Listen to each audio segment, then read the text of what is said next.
तो यार 26 लोग आ गए। पता नहीं और कितने ज्वाइन करेंगे या कोई करेगा भी नहीं। तो हम लोग शुरू करते हैं। सबसे पहले it's been a long time and frankly ये ईयर जब से शुरू हुआ है 2026 it has been extremely busy and both on the personal and professional front. एकदम सही में टाइम नहीं मिल रहा था। कोई वीकेंड टाइम नहीं मिल रहा था। अभी मेरे भी कुछ फ्रेंड्स दे रहे हैं। तो वो भी काफी दिन से बोल रहे थे कि डिस्कस करना है यार। तो उनसे डिस्कस करने के लिए ये मैंने बनाया है। अब इसमें जरूरी नहीं है कि सारे आंसर सही हो या एक्सप्लेनेशन सही हो। ऑब्जेक्टिव ये है कि हम लोग जैसे जैसे पेपर सॉल्व करेंगे तो क्या क्या मेथड्स है, टेक्निक्स हैं, क्या क्या लॉजिक लगा सकते थे, कैसे कैसे सोच सकते थे, सब कोई मिलके देखेंगे, कंट्रीब्यूट करेंगे एंड उस हिसाब से जो बेस्ट पॉसिबल आंसर लगेगा वो लिख लेंगे।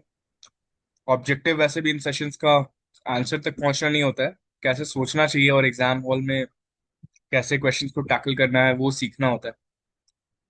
बट ये सब शुरू करने के पहले किसी को कुछ शेयर करना है अपने प्रेप के बारे में या फिर कुछ पूछना है, क्या चल रहा है?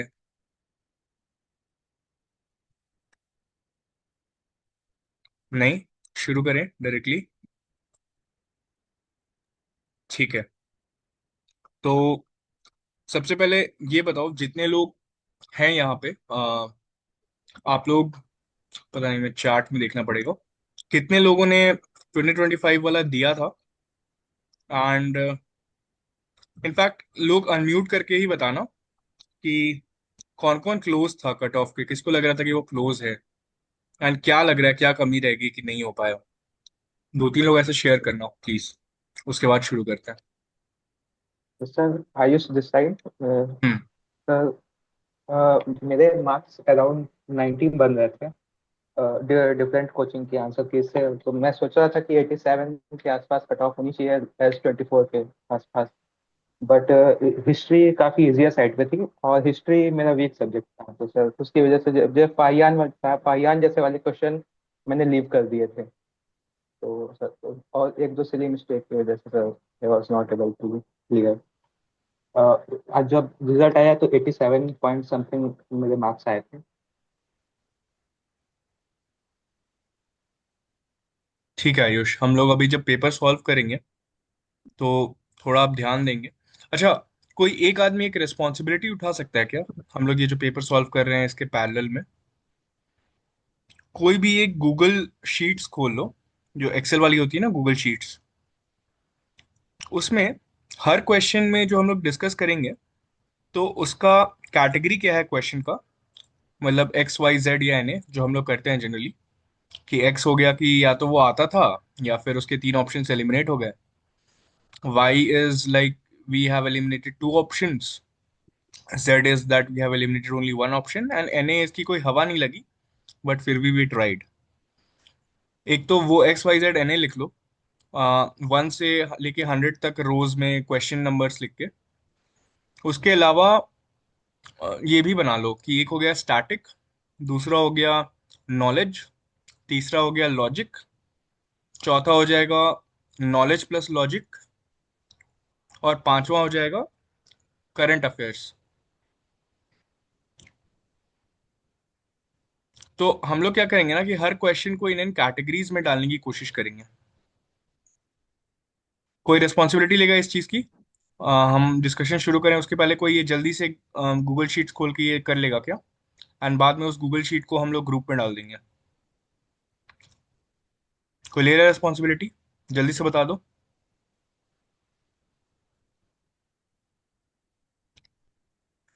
कोई भी आ जाओ यार आगे। I will do it. ठीक है। तो I hope you are comfortable with Google Sheets. Yes, I'm comfortable. बस आप एक बार बता दो कि कौन कौन से कॉलम्स रखने हैं। ठीक है, आप रोज में 1 to 100 क्वेश्चन नंबर लिख लो। ठीक है। ओके। पहले चार कॉलम्स जो होंगे आपके वो एक्स वाई जेड और एन ए, ऐसे आप लिख लो।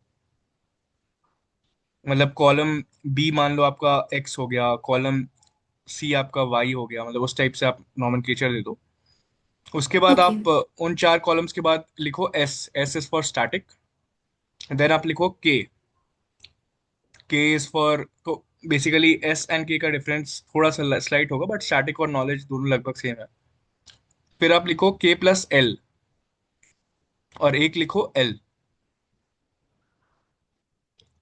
ओके। और एक एक और लिख लो रूल्स, या फिर आर लिख सकते हो उसको। Okay, done. ठीक है। बेसिकली अब आप, हम लोग जब भी कोई क्वेश्चन डिस्कस करेंगे, तो जिस भी कैटेगरी का वो क्वेश्चन हम लोग उसको कैटेगराइज करेंगे, एक कंसेंसस थे, आप उन सेल्स में वन लिख देना। मतलब मान लीजिए अगर क्वेश्चन नंबर वन जो है, अच्छा, और तीन कॉलम्स आप बना लेना, इजी डिफिकल्ट मॉडरेट का, इजी मॉडरेट डिफिकल्ट का। आपका नाम मुझे नहीं दिख रहा है, आप जो भी रिस्पॉन्सिबिलिटी ले रहे, can you speak out your name please? या माय नेम इज परिधि। हाँ हाँ, परिधि। तो परिधि, आप इजी मॉडरेट डिफिकल्ट का भी बना ले। और उसके बाद मान ओके। लीजिए क्वेश्चन नंबर वन हम लोग डिस्कस करते हैं, वो आता है कि ये स्टैटिक का पार्ट है, और ये इजी है, और साथ में ये एक्स कैटेगरी क्वेश्चन है। तो आप क्या करेंगे कि रो नंबर वन जो है उसमें आप एक्स वाले इसमें वन लिखेंगे, इजी वाले में वन लिखेंगे, एंड स्टैटिक वाले में वन लिखेंगे, राइट? ओके। इससे क्या होगा ना कि इस पेपर के एंड में जब हम लोग 100 क्वेश्चंस पूरा कर लेंगे, तब हम लोग को बहुत ग्रैनुलर एनालिसिस मिलेगा कि कौन कौन से क्वेश्चंस इजी थे, स्टैटिक से थे, नॉलेज से होने थे, या नॉलेज और लॉजिक के कॉम्बिनेशन से होने थे, कौन कौन से क्वेश्चन में एलिमिनेट हो जाते ऑप्शंस, दो होते, एक होता। लॉजिक समझ में आ गया? कूल। चलिए आगे बढ़ते हैं हम लोग। तो पता नहीं ये कौन सा सेट है पेपर का, एंड अगेन कहीं कोई आंसर, हम लोग आंसर्स खुद से डिस्कस करेंगे, तो एक्टिव पार्टिसिपेशन होगा। जो भी इंसान एग्जाम हॉल में जो मैं बोल रहा हूँ उससे अलग कुछ सोचा है, और उसके दिमाग में और भी कुछ आ रहा है कि ऐसा भी सोच सकते थे, इमिडिएटली आप अपने आप को अनम्यूट करेंगे एंड बोलेंगे। बात समझ में आ गई सबको? कूल। चलिए हम लोग आगे बढ़ते हैं। तो आई थिंक इकोनॉमिक्स से शुरू करते हैं। फर्स्ट क्वेश्चन इज विच, अच्छा बाय द वे, मैं यहाँ पे जो है ऐसे सॉल्व कर रहा हूँ कि मैंने अपने फोन पे 2025 का पेपर खोल लिया है, क्वेश्चन पेपर। तो मैं यहाँ पे जो आंसर्स है जो भी है मैं इसको देखूंगा भी नहीं। हम लोग पहले उसको डिस्कस करेंगे, क्या होना चाहिए क्या नहीं होना चाहिए, एंड उसके बाद फिर हम लोग आंसर्स देखेंगे क्या ये सही है, या फिर इसको और चेंज करना है, या फिर क्या सीन है। तो आई वुड एडवाइस कि आप लोग सब भी यही काम करें, कि सब कोई अपने सामने वो 2025 का पेपर खोल लें जिसमें आंसर्स ना हो, केवल क्वेश्चन पेपर हो, and then we'll try to solve it using first principles. And भूल जाइए कि you have given this examination, you have seen this question before. First, when we are solving it for the first time, we'll try to solve it with entirely a fresh mind. Understood? सब समझ गए? Okay sir. चलिए शुरू करते हैं। With reference to the following, with reference to investments, consider the following: one bonds, two hedge funds, three stocks, four venture capital. How many of the above are treated as alternative investment funds? अब यार दो तीन चीजें हैं। Generally अगर कोई UPSC की तैयारी कर रहा होगा तो वो बॉन्ड्स और स्टॉक सुना होगा, हो सकता है माइट भी हेज फंड्स और वेंचर कैपिटल नहीं सुना होगा। तो उन दोनों को तो पहले गोला कर देना चाहिए अगर आपने नहीं सुना। दूसरा, अगर आप तैयारी कर भी रहे हैं, तो बॉन्ड्स और स्टॉक्स हमेशा न्यूज में रहते हैं, एंड आपको पता रहता है कि हाँ this is main stream. Hedge funds and venture capital generally नहीं उतना मेन स्ट्रीम में रहता है। तो जब आप क्वेश्चन पढ़ रहे हैं उसमें लिखा हुआ है ऑल्टरनेटिव इन्वेस्टमेंट फंड्स, तो पहले तो वर्ड्स का मैचिंग भी देखेंगे। इन्वेस्टमेंट फंड्स तो हेज फंड्स में है, तो फंड्स एक वहां पे होना चाहिए। दूसरा ऑल्टरनेटिव है, ऑल्टरनेटिव किस चीज का? मेन स्ट्रीम का। तो अगर नॉलेज छोड़ दें, सिर्फ लॉजिक भी लगाएं, इस क्वेश्चन में ट्राई किया जा सकता है। कोई अग्री करता है या फिर किसी और का कोई पॉइंट है? तो बेसिकली मुझे लगता है कि इसका ओनली टू होना चाहिए। तो hedge funds and venture capital should be all alternative investment funds. And bonds and stocks तो हमें पता है, स्टॉक्स कैपिटल मार्केट के लिए होता है, बॉन्ड्स हमारा डेट मार्केट होता है। किसी और ने कोई और लॉजिक लगा के एग्जाम हॉल में सोचा क्या?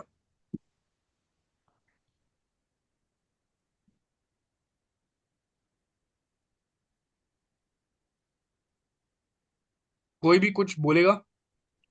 ऐसा सर मजा नहीं आएगा मैंने अगर लोग पार्टिसिपेट नहीं करेंगे तो। Hello sir. बोलिए।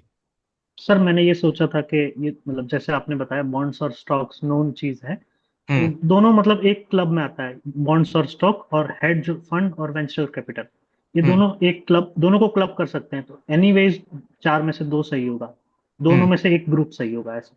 हम्म। यस, ये एक बहुत इंपॉर्टेंट चीज आपने बोला। तो वन ऑफ द रूल्स भी ये है कि क्या आप कैटेगराइज कर सकते हो ऑप्शंस को ग्रुपिंग्स में। तो मैंने जो ग्रुपिंग में कैटेगराइज किया कि बॉन्ड्स और स्टॉक्स एक मेन स्ट्रीम ग्रुपिंग हो गया and hedge funds and venture capital non main stream grouping हो गया। So that can help you here. ठीक है। तो परिधि, सर इसको मेरे ऐसे भी सोच सकते थे। हाँ बताइए। सर इसको ऐसे भी सोच सकते थे कि स्टॉक जो है वो रेगुलर वे है फंडिंग का, बॉन्ड्स भी रेगुलर वे है, लेकिन हम्म। हेज फंड और वेंचर फंड रेगुलर नहीं है, तो हम्म। अल्टरनेटिव होगा वो, जैसे उसके तो अल्टरनेटिव में दोनों आ जाएंगे। बिल्कुल। चलो, ये तो हमारा पर्सपेक्टिव हो गया जिसको लग रहा है कि हाँ ये क्वेश्चन सही होना चाहिए था। जिसका क्वेश्चन गलत हुआ है वो बताओ कि क्या सोचे थे, उससे हमें दूसरा पर्सपेक्टिव भी पता चलेगा। जल्दी से, वी डोंट हैव टाइम। किसका गलत हुआ है एटलीस्ट दो तीन लोग बताओ।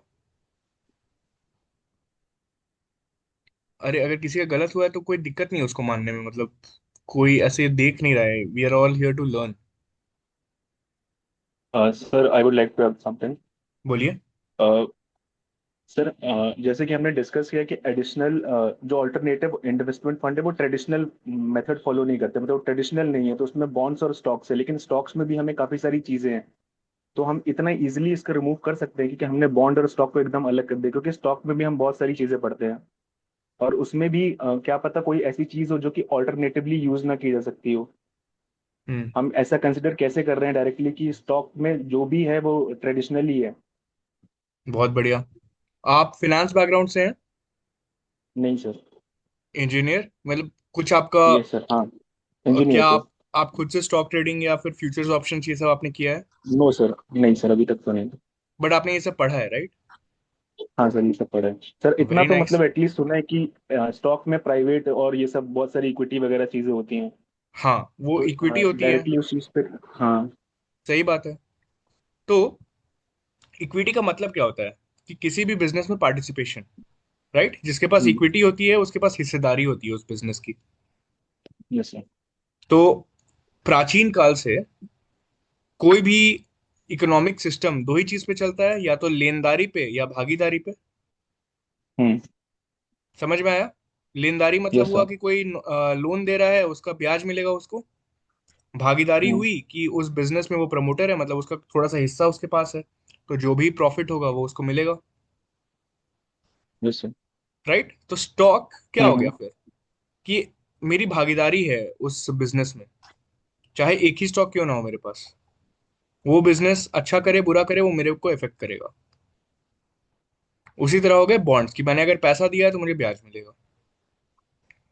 तो ये तो एकदम बेसिक इन्वेस्टमेंट सिस्टम्स हो गए ना। आप चाहे प्राइवेट इक्विटी में यस इन्वेस्ट सर। करें चाहे आप पब्लिक मार्केट्स में इन्वेस्ट करें, what is the basic concept behind it? That remains constant. What is venture yes sir. capital? Venture capital is a method of buying those stocks. Hedge funds is a method of buying those stocks. What is the foundation of everything? It is either bonds or stocks, hmm. right? Either you can give yes loans sir. to somebody or you can buy a share of their business. Hmm. Do you get that logic now? That basic yes क्या sir, हुआ मेरा? Agreed sir. Hmm. तो sir basic. तो आपने हाँ बहुत sir, मुझे important समझा। पॉइंट बोला। अब इससे मैं एक लर्निंग देना चाहूंगा सबको को। ध्यान से आप लोग नोट कीजिएगा। मैं हर बार क्या बोलता हूँ, यूपीएससी चीजों को सिंपल रखता है। कई बार हम अपने नॉलेज एंड टेढ़ा सोच के उसको और कॉम्प्लिकेटेड कर देते हैं अपने दिमाग में, राइट? और कई बार ओवर नॉलेज भी नुकसानदायक हो जाता है। इसलिए मैंने आपसे पूछा कि क्या आप फिनांस डोमेन में ये है। तो यहाँ पे आपसे हमेशा एग्जाम का इंटेंट और क्वेश्चन का इंटेंट समझ के आगे बढ़ना चाहिए, राइट? ये भी मैं हमेशा बोलता हूँ। तो यूपीएससी आपको एक इकोनॉमिस्ट की तरह पूछ रहा है, ना कि एक एकदम फिनेंशियल एनालिस्ट या फिर एक एक्सपर्ट इक्विटी रिसर्च एनालिस्ट की तरह पूछ रहा है। और अगर आप वो होते भी तब भी आपको कॉन्सेप्चुअली आपको इस बात पे क्लियर होना चाहिए, राइट? इसलिए ज्यादा श्योर कॉम्प्लिकेट सर। नहीं करेंगे अपनी थिंकिंग को। एग्जाम हॉल में वैसे भी पर क्वेश्चन टाइम बहुत कम होता है, तो यूपीएससी बहुत बेसिक चीजों के बारे में पूछता है। वो बस ये टेस्ट कर रहा था कि आपके फंडामेंटल्स ठीक है कि नहीं। हम्म। परिधि, इजी वाले में आप वन डाल दीजिए प्लीज, लॉजिक में वन डाल दीजिए, एंड नॉलेज वाले में आप वन डाल दीजिए। एंड मेरे लिए तो ये क्वेश्चन एक्स कैटेगरी है। किसी और के लिए किसी और कैटेगरी का एक्स कैटेगरी मतलब हुआ कि डायरेक्टली इसका आंसर पता होना चाहिए। कोई और कंफ्यूज था दो ऑप्शंस के बीच में या तीन ऑप्शंस के बीच में?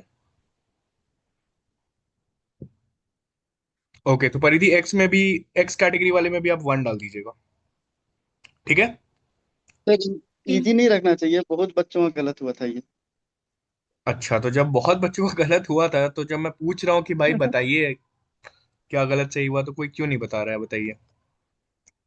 सर मेरा तो गलत हुआ था, तो फिर मैंने वही पॉइंट आउट किया इसीलिए, तो हाँ, थोड़ा तो आपने मतलब जो मैं। पॉइंट आउट हाँ। किया, I think we derived a good learning out of it. Yes किसी सर। और ने, इसलिए मैं बोल रहा हूँ जिसने गलत किया ना उससे ज्यादा लर्निंग्स मिलेगी। तो शेयर कीजिए आप अपना लॉजिक। चलिए ठीक है, अगर आप बोल रहे हैं इजी नहीं है तो मैं इसको मॉडरेट में डाल देता हूँ। परिधि प्लीज आप वो चेंज कर दीजिएगा गूगल शीट्स में। और सर क्वेश्चन नंबर लिखना ज्यादा बेटर होगा, क्या आई क्वेश्चन थिंक। नंबर? सॉरी, कि question number 1, question number 4, question number 5, वो एनालिसिस में ज्यादा हेल्प करेगा सर, लगता है मुझे ऐसा। नहीं नहीं, नहीं नहीं, आप समझ नहीं रहे। देखिए, जो एक्सेल शीट बन रही है ना, उसमें क्वेश्चन नंबर वन जो है मेरा, उसमें बहुत, ये सारे कॉलम्स हैं। तो उस कॉलम्स में बाद में हम लोग ऐड कर देंगे कि जैसे क्वेश्चन नंबर वन, जैसे कितने इजी क्वेश्चंस है, तो मुझे कुछ नहीं करना है, मुझे इजी वाले कॉलम में जाके बस सारे वंस को काउंट कर लेना है। आप देखेंगे बाद में जब वो एक्सेल बनेगा ना, तब आपको समझ में आएगा जो। Paridhi, I hope you are understanding what we are trying to communicate here. या it's clear to me. Okay cool. आप लोग देखेंगे बाद हेलो में sir, result. Good evening sir. हाँ बोलिए। सर अगर ये क्वेश्चंस मतलब अगर इसका हिंदी वर्जन अगर हम पढ़ेंगे तो इसमें हम्म। बोला है कि अल्टरनेटिव मतलब वैकल्पिक निवेश क्या हो सकता है। तो हम्म। बॉन्ड स्टॉक तो जनरल हम सुनते ही हैं। तो जो हम्म। सेकंड ऑप्शन है उसका हिंदी में प्रतिरक्षा दिया है एंड फोर्थ ऑप्शन में जोखिम पूंजी दिया है। तो हम्म। वहां से हम गेस कर सकते थे, अगर मतलब वेरी किसी का नाइस। गलत हुआ है तो यहाँ से बहुत देख बढ़िया। सकते थे उसको। देखिए, ये वाला चीज मैंने ध्यान नहीं दिया, बट हाँ, ये हम लोग पिछले डिस्कशंस में भी हमेशा बोलते हैं ना कि हिंदी पढ़ लेना चाहिए जब चीजें समझ में नहीं आए यस, तो। यस सर, आप ही से सीखा है सर। ये बहुत ही बढ़िया यार, प्रतिरक्षा निधि आई तो मुझे भी नहीं पता था कि ये बोलते हैं। और जोखिम पूंजी, बताओ, मतलब इतना कॉम्प्लिकेटेड ऑप्शंस बना दिया हिंदी में, कोई देखेगा तो बोलेगा ही कि हाँ यार यही होगा वैकल्पिक, और क्या ही हो सकता है। Very nice. अगर आपने इस तरीके से सही किया है तो very nice. Good, you have applied your mind inside examination hall. Sir और एक आगे चीज और बढ़े। सर, इसमें ये एक्सक्यूज मी सर, इसमें हाँ अलग से बोलिए। भी दे रहा है ब्रैकेट में, तो मतलब वो कहीं ना कहीं हिंट दे रहा है कि ये सही है। और बिल्कुल हिंदी वाले में बिल्कुल। वो साथ में हेज फंड्स भी लिखा है। बिल्कुल। ज्यादा कॉम्प्लिकेट करने लग जाए यूपीएससी तो समझ लीजिए कुछ गड़बड़ कर रहा है वो। वेरी नाइस, चलिए आगे बढ़ते हैं हम लोग। विच ऑफ द फॉलोइंग, एक मिनट, इंग्लिश वाला कहाँ गया? हाँ। Which of the following are the sources of income for the Reserve Bank of India? Buying and selling government bonds, okay. Buying and selling foreign currency, ठीक है। Pension fund management, lending to private companies, printing and distributing currency notes. तो अब सबसे पहले RBI private companies को तो land करती नहीं है, ये तो एकदम बेसिक नॉलेज होना चाहिए, तो इसको हटा देना चाहिए। अगर हम मैं फोर को हटा देता हूँ तो बी और सी चले जाते हैं। अब मेरे पास बचता है ए और डी, मतलब वन और टू तो होगा ही, बस मेरे को पांच देखना है। पांच क्या है? Printing and distributing currency notes. अच्छा, प्रिंटिंग वाले को सिन्यूरेज बोलते हैं जिसमें कुछ कॉस्ट लगता है। और डिस्ट्रीब्यूट जो कर रहे हैं करेंसी नोट्स, तो जितना भी करेंसी नोट डिस्ट्रीब्यूट हो रहा होता है वो आरबीआई के लिए लाइबिलिटी होता है। तो अगर मुझे प्रिंट करने में भी कॉस्ट लग रहा है और वो मेरे लिए लाइबिलिटी भी है, तो वो मेरे लिए इनकम सोर्स कैसे हुआ? तो मतलब मैं ए के साथ जाऊंगा इसमें, वन एंड टू के साथ। आई थिंक इसका आंसर भी यही है, राइट? यस। लोगों ने मेरा लॉजिक सुना इस क्वेश्चन को सॉल्व करने का। अब बताइए किसी और के पास कोई और लॉजिक है?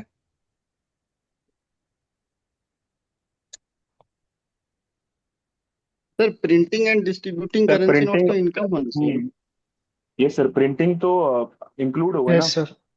यस तो अच्छा, तो आरबीआई जितने भी करेंसी नोट्स को प्रिंट करके सिस्टम में दे रहा है, वो उसका एसेट है कि लाइबिलिटी है?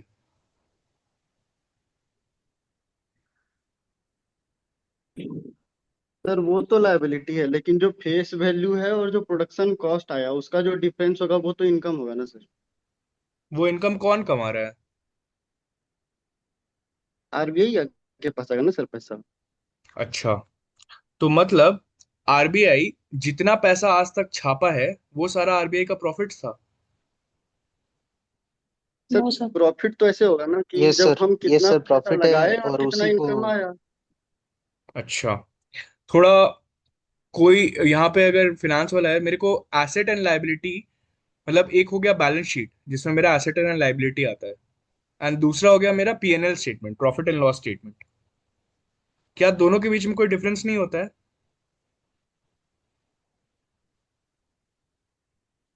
सर असेट एंड लायबिलिटीज में तो मेनली कैपिटल वगैरह होता है जो लंबे समय के लिए होते हैं, ओके, जबकि प्रॉफिट एंड लॉस तो लिमिटेड टाइम पीरियड के लिए होता है, 1 साल का देखा जाता है वो।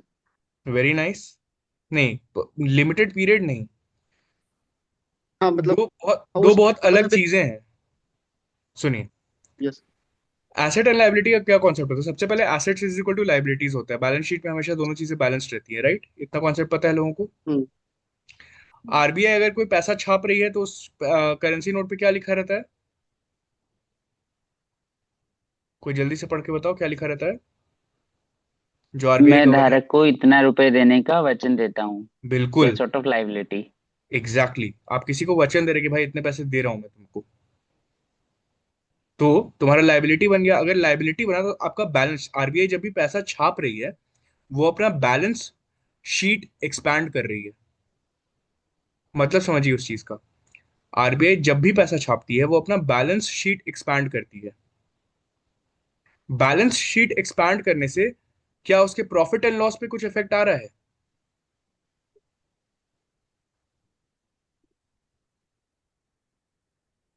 नहीं समझ में आया? नहीं सर। नहीं सर। ठीक है, तो अगर मैं 500 रुपए का नोट आरबीआई ने छापा और उसको 3 रुपए लगे उसको छापने में, ठीक है, पीएनएल स्टेटमेंट में क्या आ जाएगा? एक्सपेंसेस। पीएनएल स्टेटमेंट में क्या होता है? रेवेन्यू और एक्सपेंसेस होता है। हम्म। तो आरबीआई वो 500 का नोट बेच रही है या फिर वो पूरे सिस्टम में डाल रही है ये लाइबिलिटी लेके कि भाई ये मैं तुम्हें दे रहा हूं, मेरा वचन है कि इसका कुछ वैल्यू है?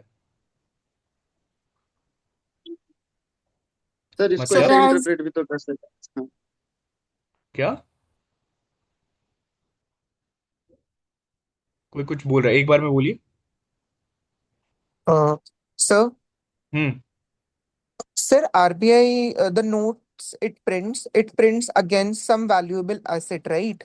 And that valuable asset can be gold, can be bonds, or basically government securities or foreign currency, which hmm. actually fluctuates as per the market demand. Hmm. So face value remains same. That is 500 it has to pay, which I agree is a liability of the RBI, right? Hmm. But sir, वो 500 उसका constant रहता है. हम्म। But because it is printing money and distributing currency notes, the hmm. face value remains the same. ठीक हम्म। है, but जो bond, the asset it has hold upon against issuing those current currencies, it hmm. earns some profit. That is known hmm. as seigniorage, and that is नहीं, also the profit of RBI, sir. And that नहीं, is नहीं, because of the printing and okay. Seigniorage is the cost of printing, that is different. I I agree, आपका logic वहां तक सही जा रहा है, बट मेरा एक सिंपल सा क्वेश्चन है कि जो 500 रुपए आरबीआई ने प्रिंट किए, वो 500 रुपए क्या आरबीआई अपने रेवेन्यू के तौर पे दिखा देगा? हाँ सर दिखाएगा सर, वो दिखाता भी है ना कि जैसे नहीं, कि 500 का इशू किया। नहीं। नहीं sir, that is not the revenue, that is the liability of the RBI. Very But nice, here, exactly. हाँ, हाँ sir, but ये printing and distributing का जो process है, इसमें हम्म। it earns some profit. I guess मतलब question में वो पूछा जा रहा है, मतलब if I'm not wrong, I can be wrong. Correct me if I'm And wrong. sir, It is the हाँ, language of the question is such key sources of income for RBI, not asset section of RBI. हाँ, मैं वही बोल रहा हूँ। तो RBI का ये बिजनेस नहीं है कि वो नोट्स को छाप के बेचे, उससे उसको इनकम नहीं आता है। अगर आरबीआई को इस चीज से इनकम आने लग गया, तब तो सेंट्रल बैंक्स का कोई अंत ही नहीं है ना, मैं फियाट करेंसी छाप के देते जाऊंगा। सर हम्म। सर मैं सर सीनियराइज का मतलब हुआ सर कि जो प्रिंटिंग और डिस्ट्रीब्यूशन का कॉस्ट है और जो हम्म। फेस वैल्यू है उस पे लिखा हम्म। हुआ उसका हम्म। डिफरेंस। हम्म। तो होता क्या है सर, जैसे अगर मैं 3 रुपए में छापा 500 के नोट को, हम्म। और सपोजिटली मेरे को उसको किसी बैंक को देना है उससे हम्म। बॉन्ड लेने के लिए, आरबीआई को हम्म। किसी को देना है उसको बॉन्ड, मनी सप्लाई कंट्रोल करने के लिए हम्म। बॉन्ड चाहिए। तो वो उससे बॉन्ड 500 रुपए का लेगा ना, तीन हम्म। रुपए का नहीं लेगा। तो हम्म। बेसिकली ये एक एग्जांपल है कि सर वो कैसे उसके फेस वैल्यू से 500 ले रहा है, लेकिन एक्चुअल कॉस्ट उसका 3 रुपया ही है। तो जो फोर नाइन्टी बिल्कुल। सेवन बच रहा है वही उसका सीनियरेज है। तो वो हाँ। उसका इनकम हुआ ना सर, और वो गवर्नमेंट को दे देता है वो वेज एंड मीन्स एग्रीमेंट के हिसाब से। नहीं तो यहाँ पे जब वो फियाट करेंसी ये किया, तो वो जो गवर्नमेंट बॉन्ड्स के ऊपर, मतलब गवर्नमेंट बॉन्ड जो 500 रुपए का वैल्यू का आइटम उसको वापस मिल रहा है, वो पूरे गवर्नमेंट मतलब आरबीआई का सेंट्रल बैंक का एसेट बुक बढ़ा। ये मेरा लॉजिक है। देखिए इसमें एक नुआंस है, अभी जो आप लोगों ने बोल रहा है ना, मुझे समझ में आ रहा है ये नुआंस। अब यूपीएससी किस तरीके से ले रहा है वो देखना पड़ेगा।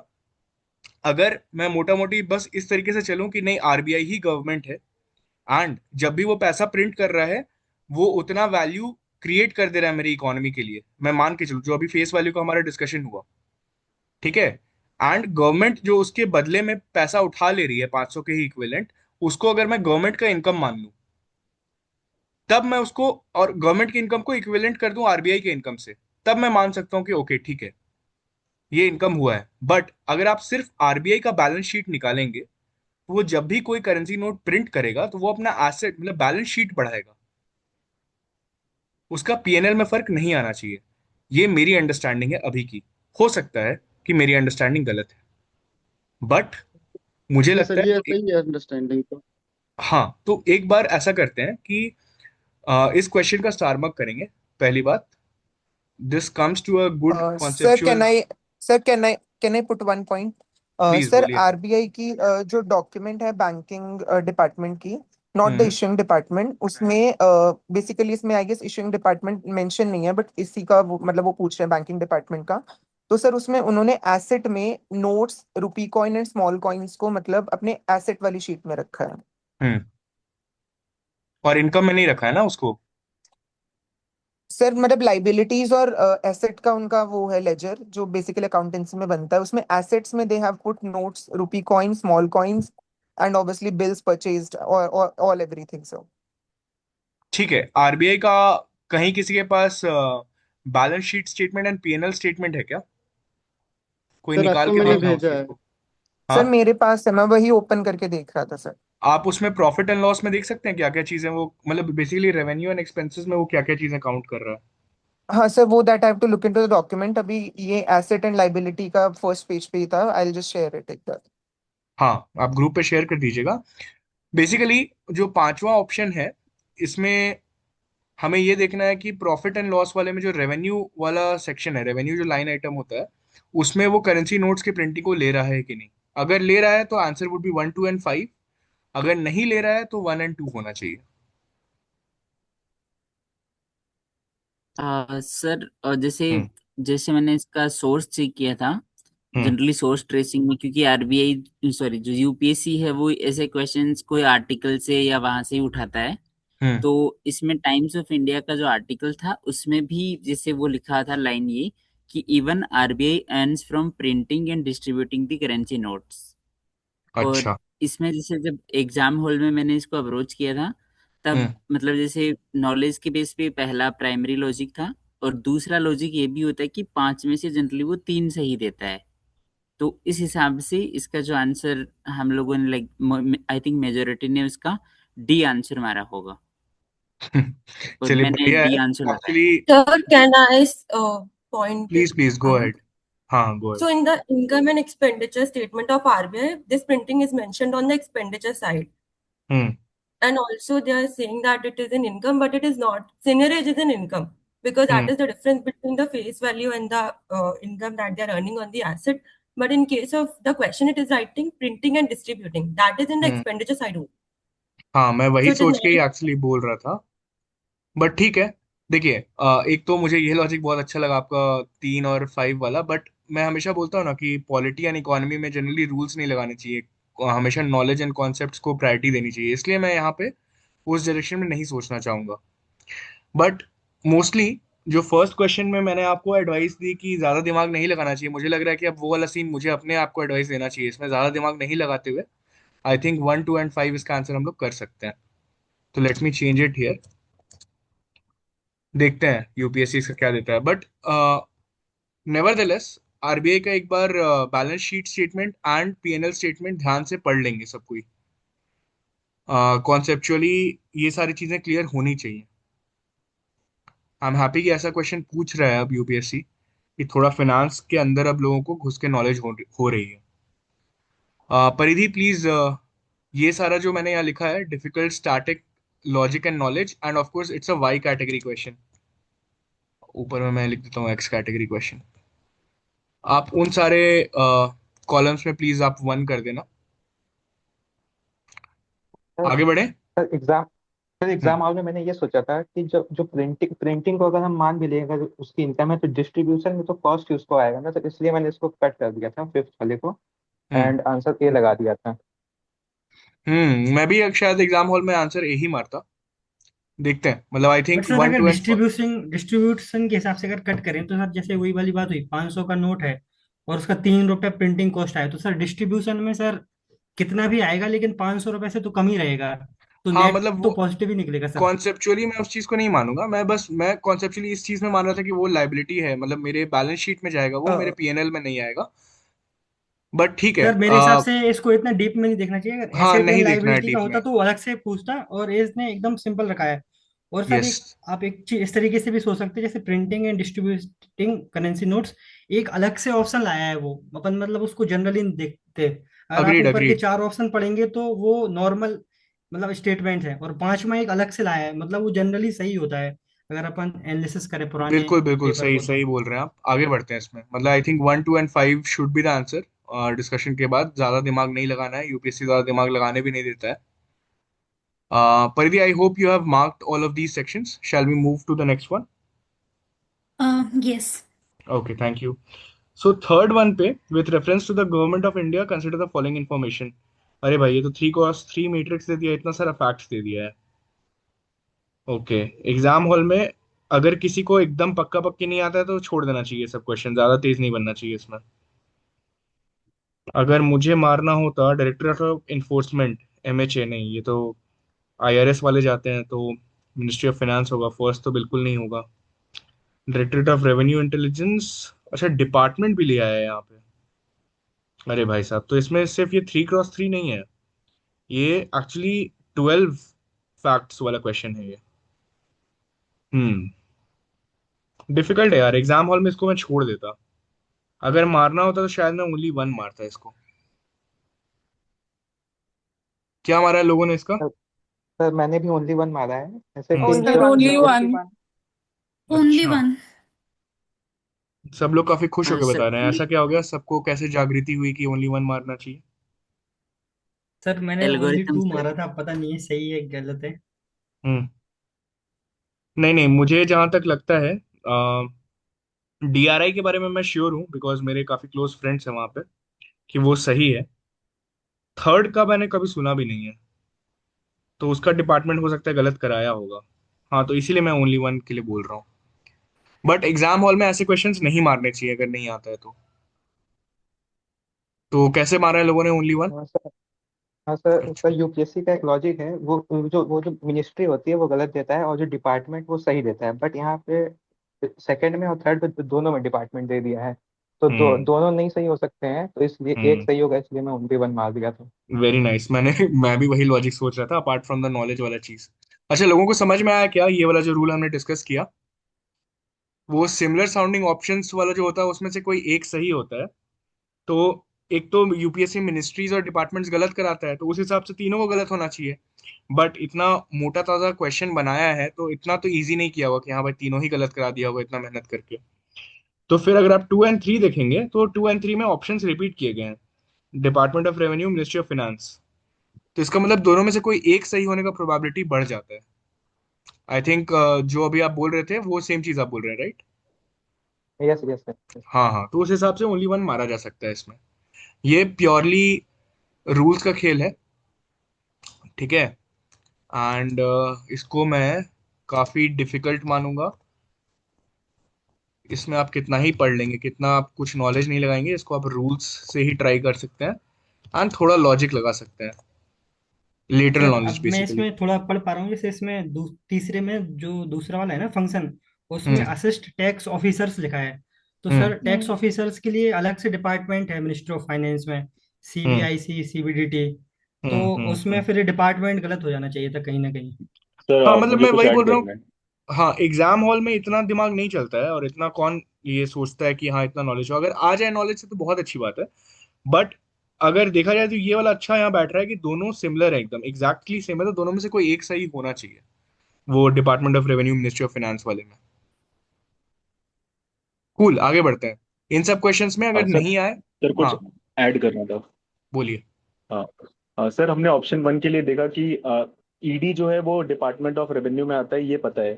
हम्म ऑप्शन टू का आपने बताया कि आपको कंफर्म है। ऑप्शन थ्री में अगर टैक्स की बात आ रही है, टैक्स ऑफिसर के रिगार्डिंग कोई भी डेटा या तो कुछ भी है, तो टैक्स जो भी हमारा डायरेक्ट और इनडायरेक्ट टैक्स का सीबीआईसी और सीबीडीटी जो भी है वो तो डिपार्टमेंट ऑफ रेवेन्यू में ही है, तो वो गलत क्यों?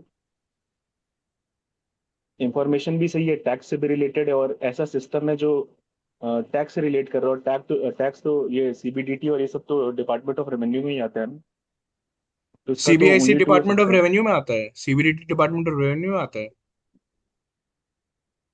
हाँ सर, डिपार्टमेंट ऑफ रेवेन्यू में ही आता है। हम्म। कोई देख के कंफर्म कर सकता है? सर वो रेवेन्यू ही तो हुआ ना, टैक्स जो भी कलेक्ट हो रहा है। हम्म। तो यार देखना पड़ेगा इसका। आप लोग में से कोई भी, अभी आप इनफैक्ट जो आप बोल रहे हैं, can you just search for सही है this sir. D G S नहीं सर, डी उनका एम? डिपार्टमेंट आई थिंक अलग होता है। एक नहीं, बार सर्च कर डिपार्टमेंट ऑफ लीजिए। रेवेन्यू ही है, मैं श्योर हूँ। अच्छा, D G S D sir M is सही अंडर है वो। Department of revenue. हाँ। तब तो ओनली टू होना चाहिए, इसका ओनली वन नहीं होना चाहिए। यस सर, ओनली 2 है इसका। सर सेकंड क्या बहुत वन। है बढ़िया। तो हेलो। इससे क्या क्या शिक्षा मिलती है कि ऐसे 3x3 और ये 12 वाले आए तो एग्जाम हॉल में जो बोला कि चुपचाप आगे बढ़ जाओ, तेज मत बनो। सर मैं तो पैटर्न में ऐड करना चाहता हूँ कि पैटर्न अब बदल गया है, पहले जैसा पैटर्न नहीं रहा है। हम्म। ईपीएफओ में 5 फैक्ट थे, एक स्टेटमेंट में पांचों स्टेटमेंट सही थे, पांचों फैक्ट सही थे सर। फिर वो ओके। मिनिस्ट्री डिपार्टमेंट वाला भी सब बदल गया है।